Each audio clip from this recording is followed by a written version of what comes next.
بسم اللہ الرحمن الرحیم فذلک الذی يدع الیتیم، وہی تو ہے جو یتیم کو دھکا دیتا ہے۔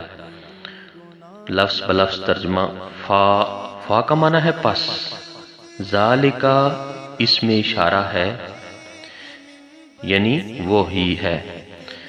الذی کا معنی ہے جو، اور یہ ایک کے لیے استعمال ہوا ہے، یعنی حاضر مخاطب مذکر کے لیے، جیسے اللذان دو کے لیے استعمال ہوگا، اور اللذین یعنی تین یا تین سے زیادہ کے لیے، یعنی جمع کے لیے۔ یدعو الیتیم، یدعو کا مطلب ہے وہ دھکے دیتا ہے، الیتیمہ یعنی یتیم اس بچے کو کہا جاتا ہے کہ جس کا والد وفات پا جائے بچے کے بلوغت سے پہلے۔ جزاکم اللہ خیر۔ ابدا على حبيب